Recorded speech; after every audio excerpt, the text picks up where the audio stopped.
Je crois que c'est bon maintenant. C'est bon? Ok. On poursuit. Psaume 90, 90, verset. Quel verset? 12. La parole de Dieu dit, enseigne-nous à bien compter nos jours.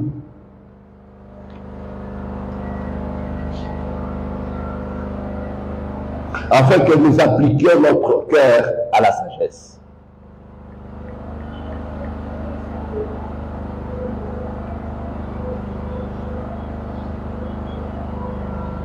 C'est ce que vous avez dit? Amen.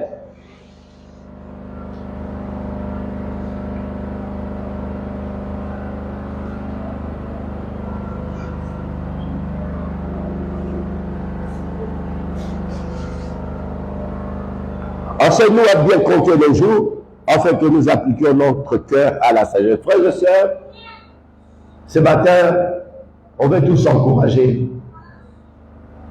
On veut s'encourager dans la présence de Dieu par rapport à la parole. Cette parole qui n'est pas écrite, qui n'est pas dans Dieu nous a.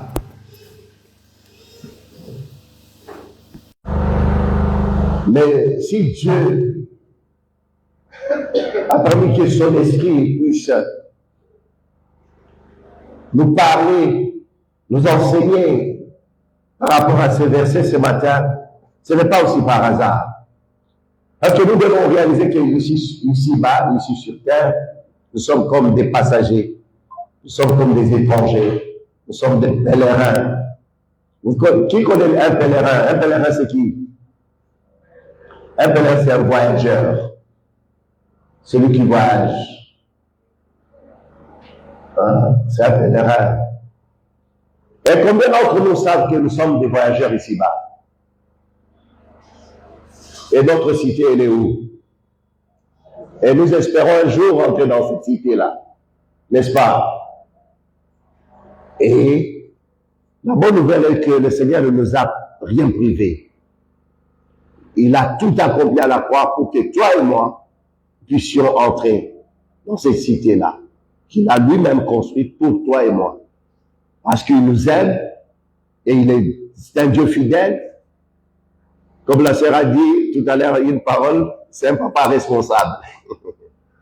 Notre Dieu a été toujours responsable. Amen. Fidèle, c'est-à-dire fidèle. Il ne ment jamais.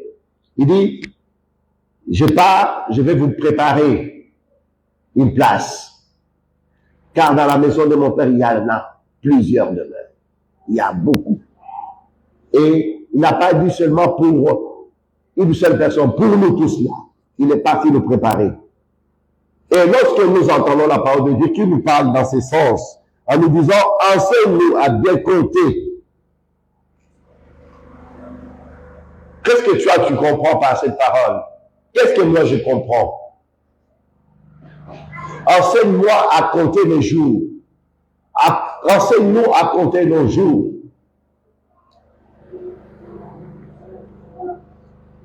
Enseigne-nous à appliquer notre cœur, à te connaître, à marcher sur tes voies. Voilà comment moi j'ai saisi cela. Enseigne-moi à connaître ta volonté, à faire ta volonté. Puisque nous sommes enfants de Dieu, nous sommes appelés à marcher selon la parole de Dieu.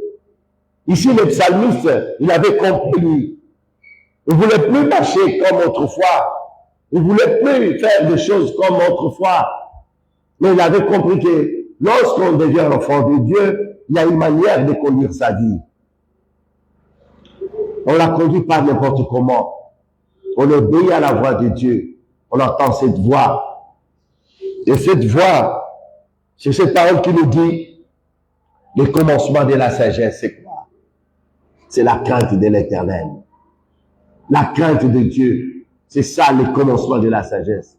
Quand nous craignons Dieu, il y a une sagesse qui vient dans notre cœur. On sait que je ne peux pas faire ça. Je peux faire ça. Je peux pas être là. Je peux être ici. Amen. Ça, c'est pas une loi qui vient de l'homme, mais c'est la parole de Dieu en nous. Comme nous avons choisi de les suivre sur ce chemin, le Seigneur lui-même, qu'est-ce qu'il a dit? Si quelqu'un veut venir après moi, qu'il renonce à lui-même, qu'il porte sa croix chaque jour qu'il me suive. Oui, Seigneur, enseigne-moi comment te suivre. Parce que les disciples nous ont demandé, vous voulez savoir comment suivre le Seigneur. Il dit, vous voulez me suivre? Regardez, je vais vous montrer comment il faut me suivre. Si quelqu'un veut me suivre, il doit renoncer à lui-même. Il doit porter sa croix chaque jour. Cet homme doit chercher à mourir à lui-même, à ses propres besoins, à ses plans, à ses projets. Vous l'avez entendu bien ce matin. Voilà ce que je désire ardemment. Ce n'est pas mes projets, ce n'est pas des choses, des plans que j'ai formés, mais je désire être dans ta présence. Enseigne-moi à compter nos jours, à compter mes jours. Je suis un passager, je suis un pèlerin. Le frère nous a donné un témoignage de cette fille ou cette femme qui s'est mariée 16 jours après. Elle est décédée, mais elle n'avait pas prévu ça. Vous savez, peut-être il s'était donné des années pour préparer ces mariages-là. Et arrivé à ce jour où ils se sont même mariés, tout allait bien jusqu'à ce qu'elle décède. Personne ne s'attendait. Personne ici ne connaît les jours ni l'heure. Quand est-ce que le Seigneur viendra? Personne ne connaît. C'est pour cela que nous devons être comme ces 5 vierges sages qui avaient gardé de l'huile dans leur lampe.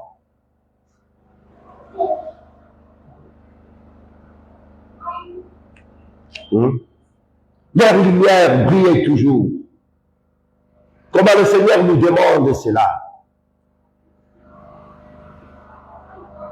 En fait, que notre lumière soit toujours allumée.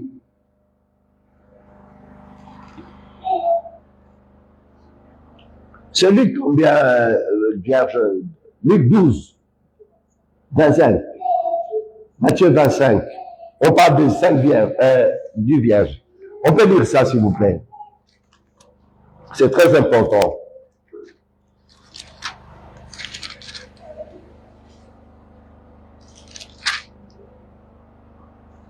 Parabole de 10 vierges.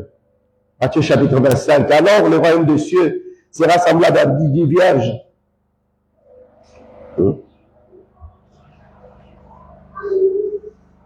Oui, c'était même aussi Luc 12. Mais lisons ça dans Matthieu. Alors, le royaume des cieux sera semblable à 10 vierges qui, ayant pris leur lampe, allèrent à la rencontre de l'époux. 5 d'entre elles étaient folles et 5 sages. On nous dit ici, 5 d'entre elles étaient folles et 5 sages. La folie dont on nous parle ici, c'est pas qu'elles étaient folles en train de ramasser des choses à la poubelle, non. Leur folie, c'était manque de sagesse et puis manque de sérieux dans les choses de Dieu. On ne peut pas être léger, superficiel. On doit considérer la parole de Dieu. Quelqu'un qui ne considère pas la parole de Dieu, le considère comme un fou, comme une folle. Pourquoi? Parce que tu ne considères pas ce que Dieu te dit, ce que Dieu te demande. Et ici, nous voyons comment il y avait ces 10 vierges, mais parmi elles plutôt, il y avait 5 qui étaient folles et 5 autres sages.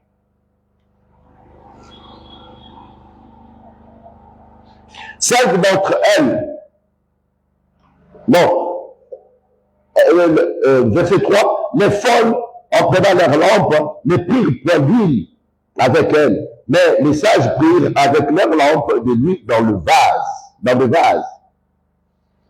Comme le peut tarder et s'endormir, non, comme le peut tarder, toutes s'assoupir et s'endormir, voilà. Au milieu de la nuit, on cria, voici l'époux, allez à sa rencontre. Alors toutes ces vierges se réveillèrent et préparèrent leur lampe. Les folles dirent aux sages, donnez-nous de votre huile, car nos lampes s'éteignent. Les sages répondirent, non, il n'y en aurait pas assez pour nous et pour vous. Allez plutôt chez ceux qui en vendent et achetez-en pour vous. Pendant qu'ils allaient en acheter, l'épouse arriva, celle qui était prête, entrèrent avec lui dans la salle de noces et la porte fut fermée. Plus tard, les autres vierges vinrent et dirent, Seigneur, Seigneur, ouvre-nous. Mais il a répondu, je vous l'ai dit en vérité, je ne vous connais pas. Venez donc puisque vous ne savez ni le jour ni l'heure. Veillez donc puisque vous ne savez ni le jour ni l'heure. Nous venons de lire ici dans Psaume 90 ou 90 que apprends-nous à compter nos jours. Puisque nous ne savons ni le jour ni l'heure, quelle attitude nous devons avoir? Puisque nous demandons, Seigneur, qu'il nous apprenne à compter nos jours, qu'il puisse mettre une crainte dans nos cœurs. Parce que ça peut arriver, comme ces vierges, comme c'est arrivé à ces vierges. Il y a un moment dans la vie où on est des fois distrait. On passe à côté. Et ici, la parole de Dieu dit tous, sans soupir. Tous. Même les sages aussi. Et il y a un moment, ça nous arrive de relâcher. Mais quand tu as une réserve, quand la parole est toujours là, on est attaché à quelque chose, ça réveille à nous. Ça réveille à nous quelque chose de Dieu. On dit non, je suis un enfant de Dieu, je me ressaisis. Tu vas entendre la voix de Dieu. C'est pour ça que le Seigneur dit, je connais mes brebis, et mes brebis me connaissent. Quand ils entendent ma voix, qu'est-ce qu'elles font? Elles viennent. Quand on est l'enfant de Dieu, on entend la voix de Dieu. On entend la parole de Dieu. Apprends-nous à compter nos jours. Ici, les vierges folles commençaient à crier. Donnez-nous aussi. Il dit non. Vous allez me dire que les sages, elles ont péché. Elles ont péché parce qu'elles ont refusé de donner de l'huile, leur huile aux autres folles. Non. Quand on prend les choses de Dieu au sérieux, mes frères et sœurs, quand on prend les choses de Dieu avec légèreté, mes frères et sœurs, il y a des conséquences. Il y a des conséquences qui peuvent nous arriver. Mais le Seigneur, il veut nous éviter toutes ces choses-là. Il ne veut pas nous compter parmi les vierges folles, mais il veut nous compter parmi les vierges sages. C'est-à-dire celles qui ont compris que il y a un sérieux dans les choses de Dieu. Hein? Il y a une attitude que je peux avoir. Même si je traverse ce moment, il y a un cœur que je dois manifester. Hein? Il y a le cœur du Seigneur qui doit se manifester. Il y a le pardon qui doit surgir à moi quand il faut. Il y a une humilité qui doit saisir mon cœur. Et il y a une crainte. C'est pour ça que le psalmiste dit, apprends-moi à compter les jours. Parce que je ne veux pas, au milieu de cette génération perverse, te servir à ma manière. Vous savez, ce monde a beaucoup de choses pour nous influencer, pour nous arrêter, pour nous influencer dans notre marche pour le Seigneur. Comment nous pouvons les servir? Vous pouvez même remarquer aujourd'hui comment des chrétiens servent le Seigneur.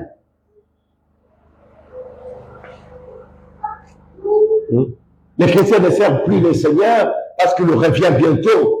Non. Les chrétiens, ils ont tout transformé maintenant. Ils cherchent le Seigneur pour leur bien matériel. Pour le bien matériel. Pour avoir beaucoup de choses. Pour céder beaucoup de choses.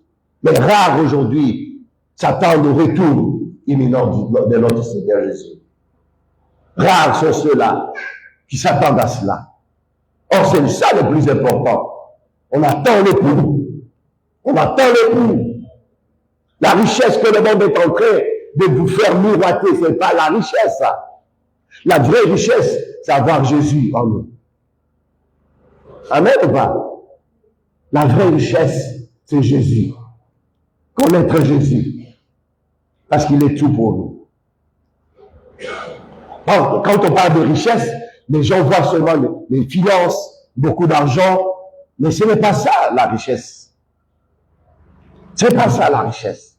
Parce que plus tard on réalise que même notre argent ne peut pas nous sauver. On réalise ça. La vraie richesse, c'est lorsqu'on a Jésus. C'est lorsqu'on a Jésus en nous. C'est pour cela, mes frères et sœurs, moi, mon encouragement ce matin, c'est que nous puissions vraiment, que cela devienne notre prière aussi, comme David priait. Apprends-nous à compter nos jours. Apprends-nous. Dans ce monde, apprends-nous comment marcher. À faire ta volonté. Je veux faire ta volonté, Seigneur. Je ne veux pas marcher selon mes pensées. Je veux que ma lampe soit toujours allumée. Que la lumière puisse briller. Là où je suis, que je puisse éclairer tous ceux qui sont autour de moi.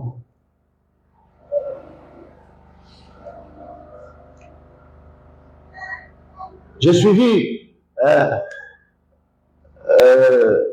Maman Audrey hier, elle avait une réunion de femmes où elle parlait, elle disait que les femmes ont été créées pour être des bénédictions. C'est vrai. Moi, je peux dire aujourd'hui que nous, enfants de Dieu, nous avons été créés pour être des bénédictions. Amen. Des bénédictions. Là où nous sommes, nous devons être des bénédictions. Et comment? C'est lorsque cette lumière brille en nous.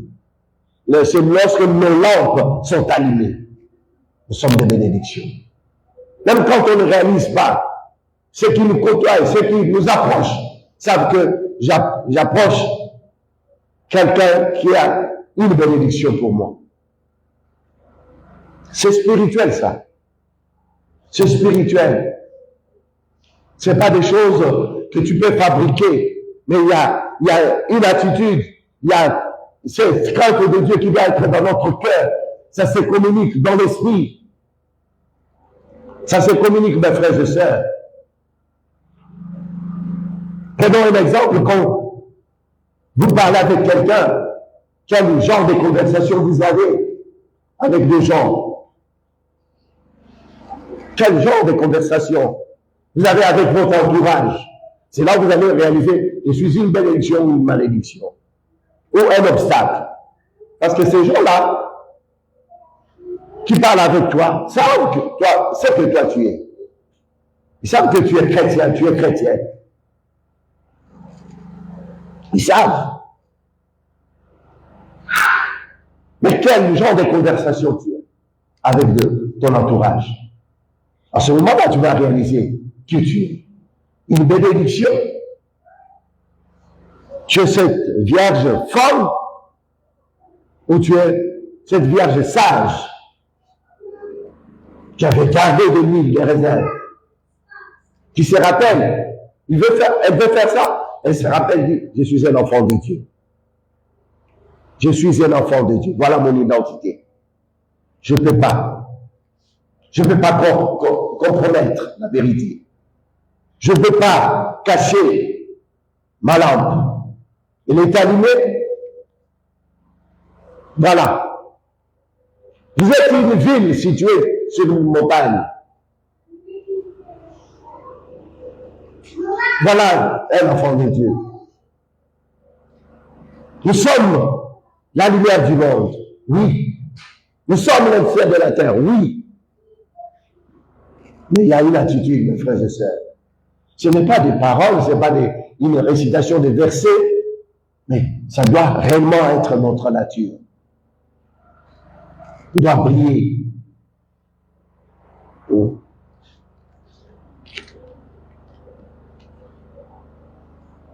Pour briller, cela ne veut pas dire qu'on va commencer à nous appeler à la communauté des Lumières. Non. Même si on prend le nom communauté des Lumières, Église des Lumières, c'est pas ça. La vraie lumière, c'est dans notre cœur. C'est lorsque Jésus règne.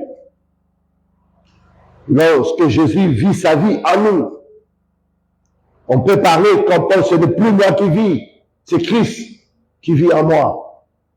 Comment? Il vit en moi quand j'obéis à sa parole. Alors la lumière,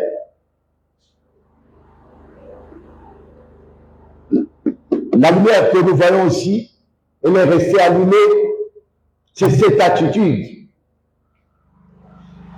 On veille, nous veillons sur la parole de Dieu, nous veillons sur notre comportement, sur notre attitude.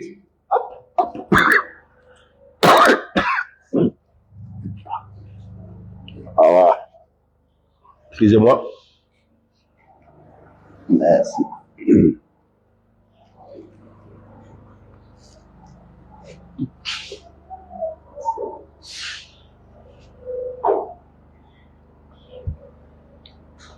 Nous devons veiller, mes frères et sœurs. Oui.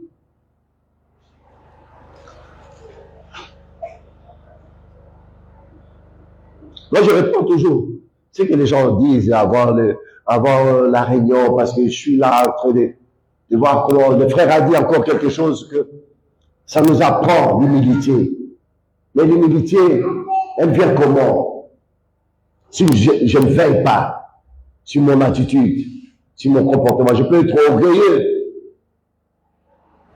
Je peux être orgueilleux dans ma façon de communiquer, dans ma façon d'être avec les gens. Quelle odeur sort de moi? Qu'est-ce que les gens ressentent? Qu'est-ce qu'ils ont? Qu'est-ce qui sort de moi? Qu'est-ce qui sort de moi? Et toutes ces choses-là, frères et sœurs, on doit veiller. Mais pour répondre à quelqu'un, je dois veiller sur mes mots, mes paroles. Je dois veiller. C'est pour cela ici, la parole de Dieu dit, veillez donc, puisque vous ne savez ni l'heure, ni le jour, ni l'heure. Veillez. C'est veiller. Veiller là, c'est pas la veille de prière. On ne dort pas toute la nuit. Non.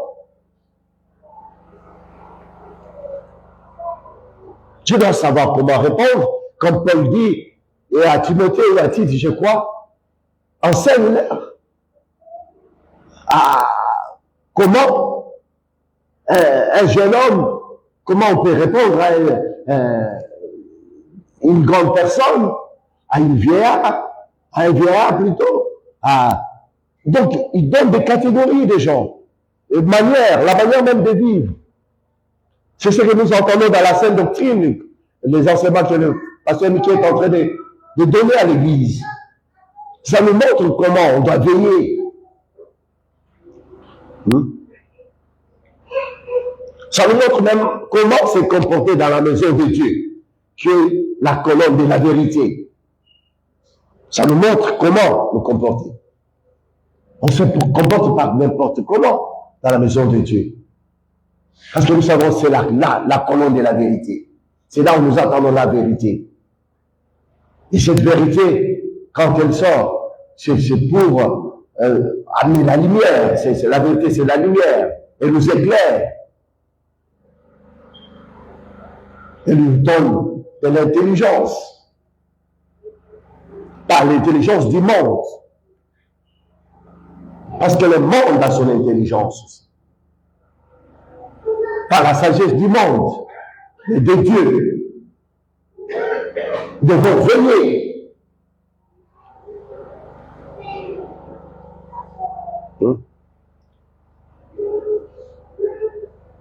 Ils attendaient tous le retour du mari, de l'époux. Tous ils attendaient. Mais celle d'entre elles, Elles n'étaient pas prudentes. Pourtant, tous, elles avaient la même attitude. Elles attendaient.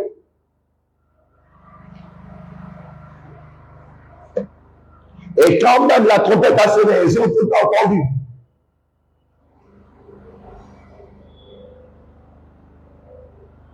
Frères et sœurs, nous attendons le retour du nom de notre Seigneur Jésus.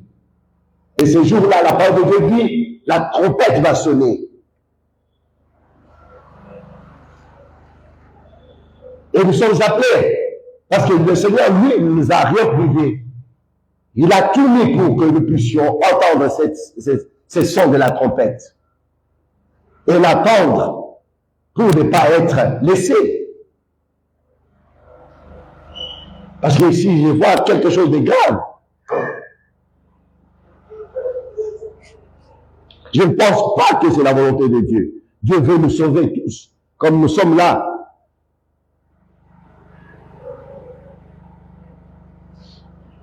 Plus tard, verset 11, les autres vierges vinrent et dirent, Seigneur, Seigneur, ouvre-nous. Et il répondit, je vous l'ai dit en vérité, je ne vous connais pas. Ça, c'est quelle réponse? C'est là, ça me ramène à cette parole qui dit, les autres vont dire, Seigneur, n'avons-nous pas fait ça en ton nom? N'avons-nous pas fait ça en ton nom? Seigneur, je n'ai pas fait ça. Et il dira la même chose. Je ne vous connais pas. Qui aimera entendre une telle réponse? Personne. Et je vous dis, mes frères et sœurs aussi, c'est pas la volonté de Dieu. C'est pas que le Seigneur veut dire ça à ses enfants. Mais il dit, il y a un risque, il y a un danger quand on est léger. Parce qu'ici, il nous met en garde pour que nous ne soyons pas de ceux-là qui entendent la parole de Dieu et ils ne crient pas au Seigneur, ils ne demandent pas Seigneur. Mais apprends-moi à compter les jours. Apprends-moi à savoir que je suis ici-bas pour un temps. Que je ne dois pas chercher toujours les choses de ce monde. Mais je suis là pour un temps. Et je dois donner plus de temps pour ton royaume. Vous me suivez ce matin? Plus de temps pour le royaume des cieux. Moins de temps pour le monde.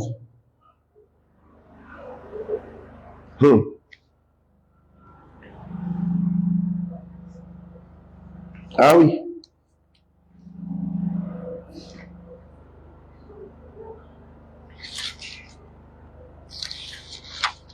On doit être prêt. C'est pour cela la parole de Dieu nous parle de saigner vos reins. Que vos reins soient sains. C'est une phrase de la Bible que même le monde utilise. Quand on parle de ceindre les reins, c'est-à-dire, ça nous pousse à être prêts. Prêts. Toujours prêts. La Bible ne parle pas de légèreté ici. Elle parle de ceindre vos reins. D'être prêts. Ayez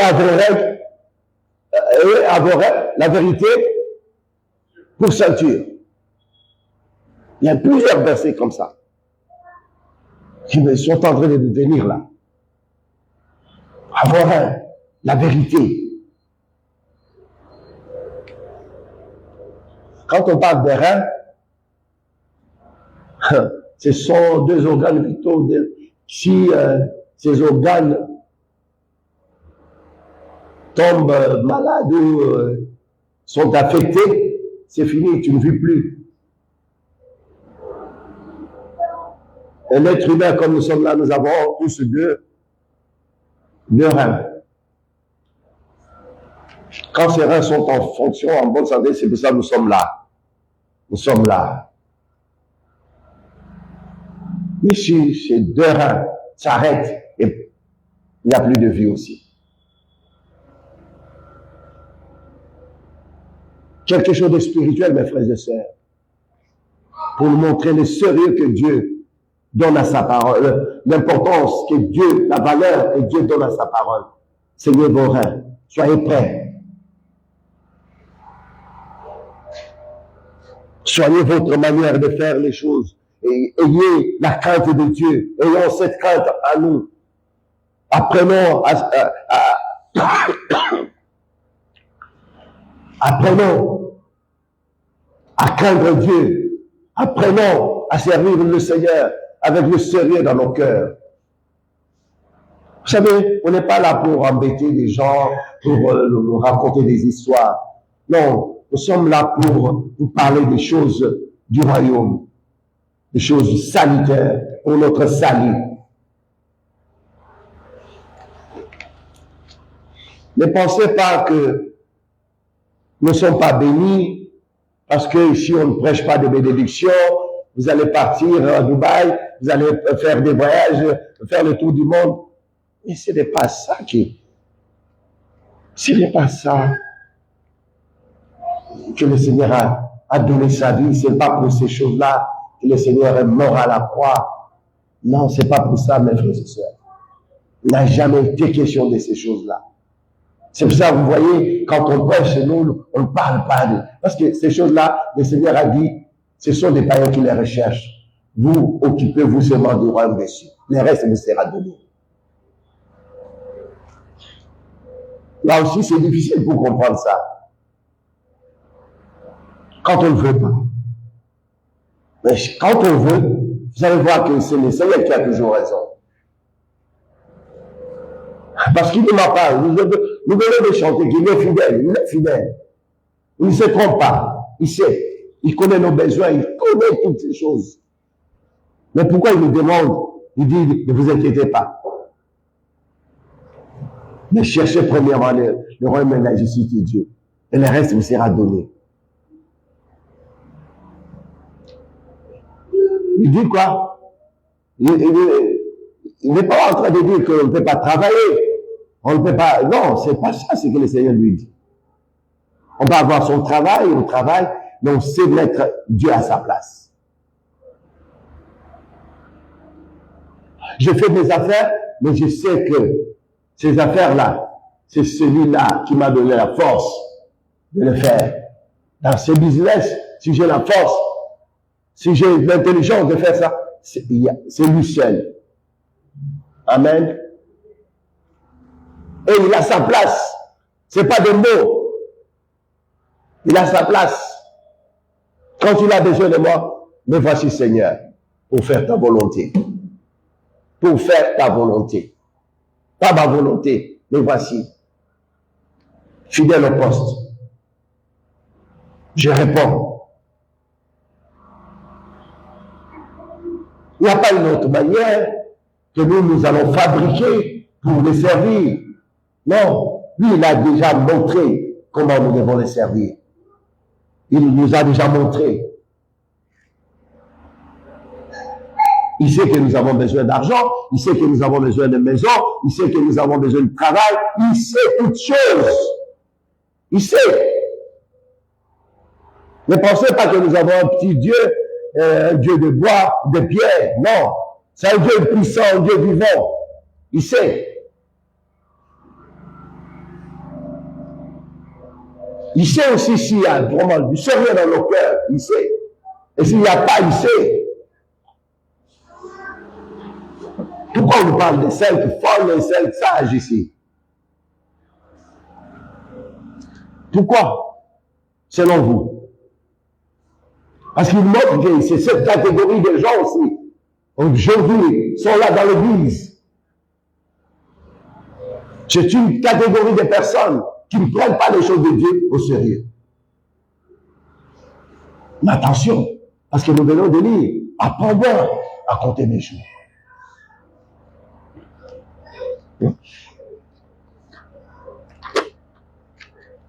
Que nous ne soyons pas surpris.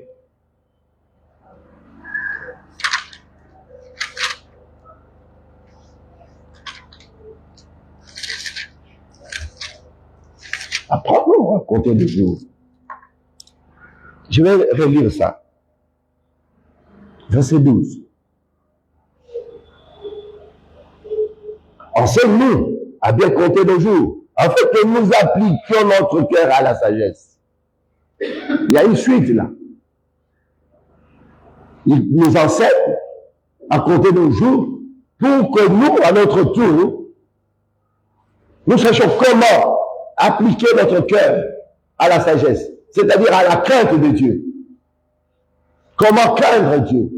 Quelle attitude je dois avoir dans mes paroles, dans mon comportement, dans mes réponses?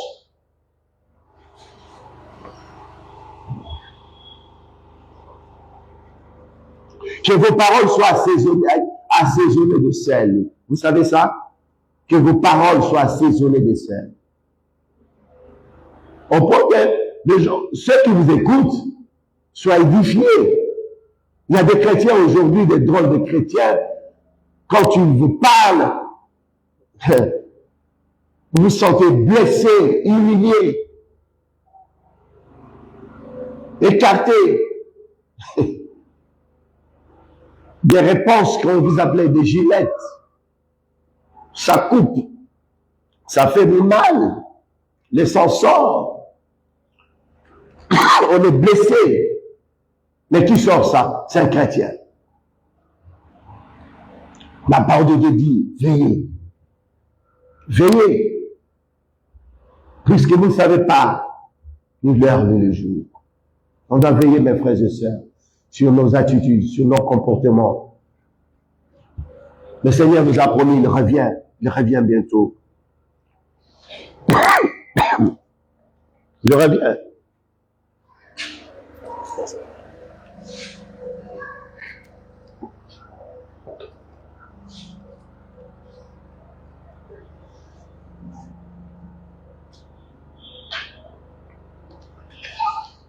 Philippiens chapitre 2.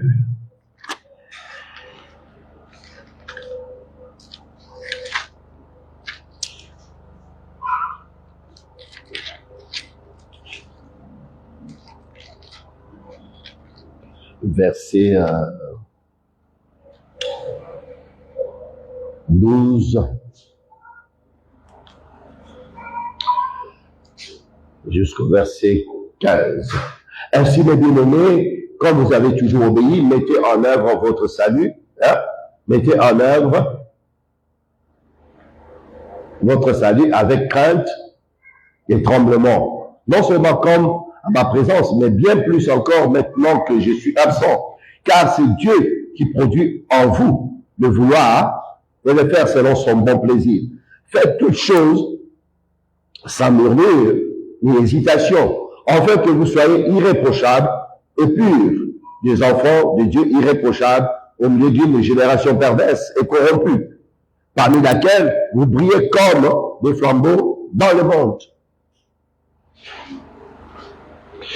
Moi, quand je lis la parole de Dieu, je vois la parole de Dieu parle de toutes les choses en détail.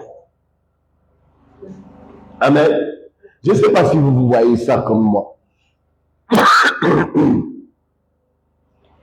Donc, ici, moi, je vois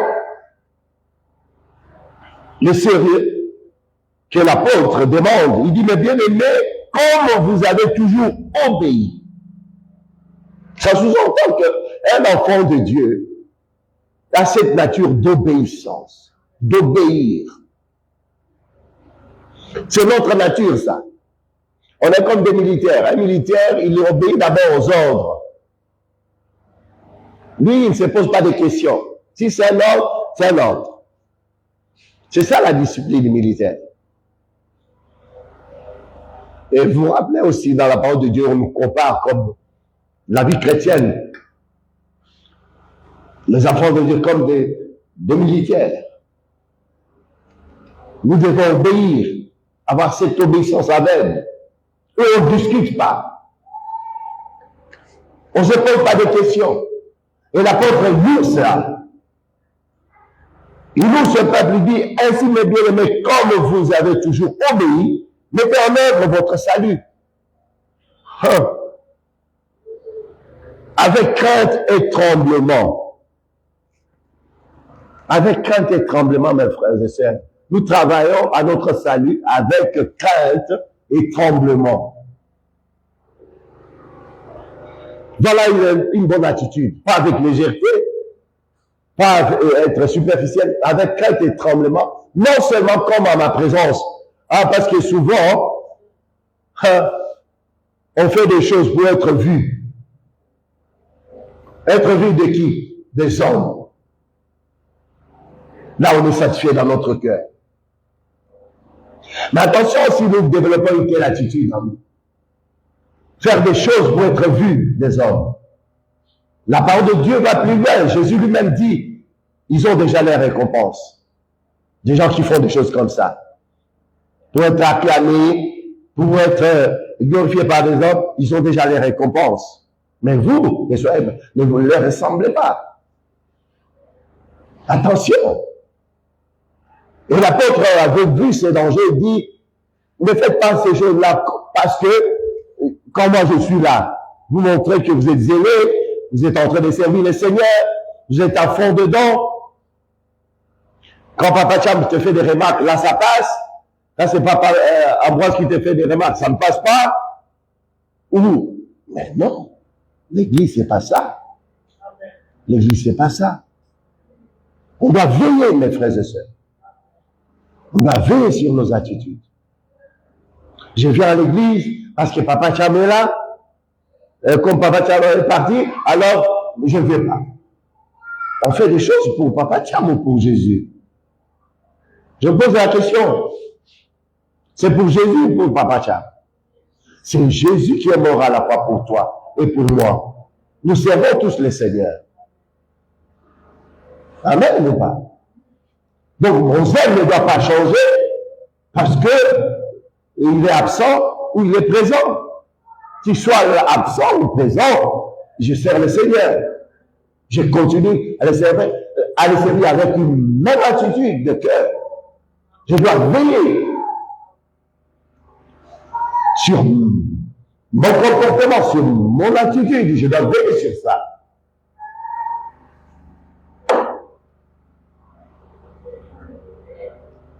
Je supporte quand c'est Papa Cham qui me parle. Mais quand l'autre, même entre frères et sœurs, vous devez faire attention.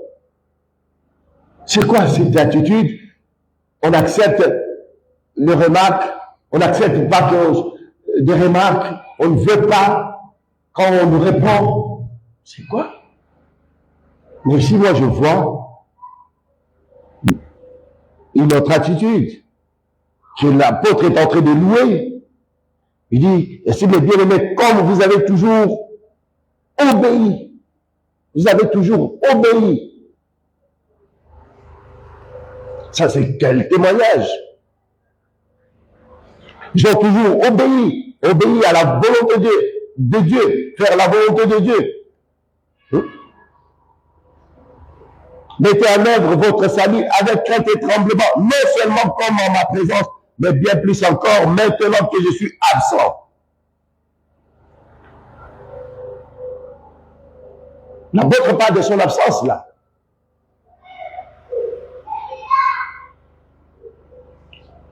Il dit la même attitude que vous avez manifestée lorsque j'étais là. Continuez à servir le Seigneur de la même manière.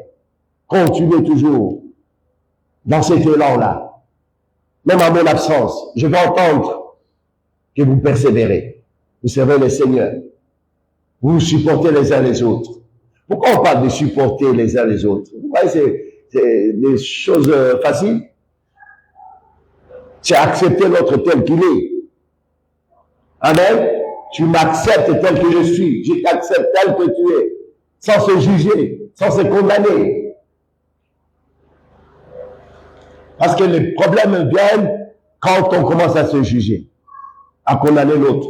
Pendant que toi tu condamnes, l'autre aussi voit les défauts chez toi. Nous sommes appelés à ça? Non. C'est pas notre rôle, mes frères et sœurs. C'est pour cela, la parole de Dieu est claire. Ça parle en détail, car c'est Dieu qui produit en vous. C'est pas le pasteur qui produit en vous, c'est Dieu qui produit en vous le quoi? Le vouloir et le faire selon son bon plaisir. C'est Dieu. Attention de commencer à faire des choses que Dieu n'a pas produit en vous. Ici, Dieu produit le vouloir et le faire. Le vouloir et le faire aussi, ça vient pour nous permettre de faire la volonté de Dieu. Ce que Dieu veut. Être dans son plan. Pas ce que moi je veux. C'est Dieu qui produit ça en nous. Faites toutes choses sans murmure, ni hésitation. Pourquoi? Afin que vous soyez irréprochables et purs, des enfants de Dieu irréprochables au milieu d'une génération perverse et corrompue, parmi laquelle vous brillez comme des flambeaux dans le monde. Voilà en quoi nous sommes appelés, mes frères et sœurs, briller, briller comme des flambeaux. Vous savez, flambeau, c'est pas la du flambeau. Flambeau, c'est quelque chose, c'est une torche. On allume, la lumière est là, c'est clair. On peut marcher avec. Quand tu fais sombre, hein, à l'époque d'Isaïe, pour ceux qui ont connu les drapeaux d'Isaïe, il y avait le flambeau. Une mère avec un flambeau pour éclairer. Et nous sommes appelés à briller au milieu de cette génération perverse. Ce n'est pas possible qu'on voit qu'un enfant de Dieu qui vit dans l'église, qui est dans l'église, soit comme les gens du monde. Attention, mes frères et sœurs. Je suis en train de parler ici des sages et des folles. Des vierges sages et des vierges folles qui ont pris les choses de Dieu avec légèreté. Il y a eu des conséquences. Il y a eu des conséquences, mes frères et sœurs. Mais celles-là qui ont pris les choses de Dieu avec tout le sérieux qu'il faut, nous avons vu aussi le résultat. Elles sont parties avec l'époux dans sa gloire. Ne vous conformez pas au siècle présent. Ne soyez pas comme les gens du monde. Ne soyons pas comme les gens du monde.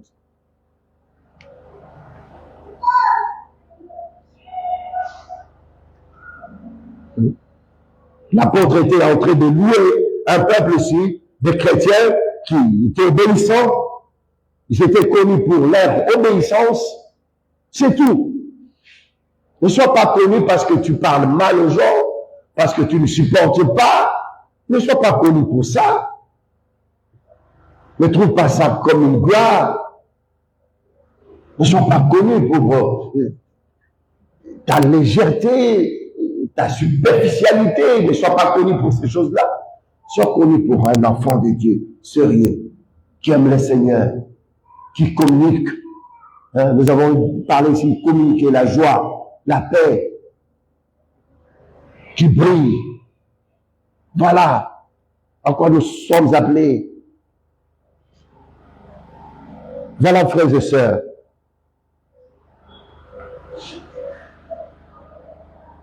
Pourtant, la parole de Dieu, hein, la parole de vie. Non. Je m'arrête au verset 15. 15.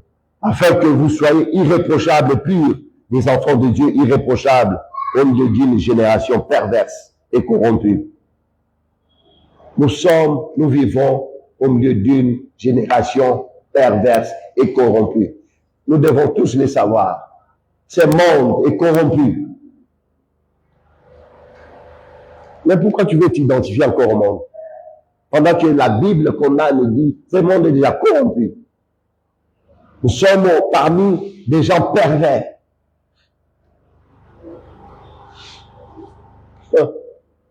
Et toi, tu veux faire comme eux.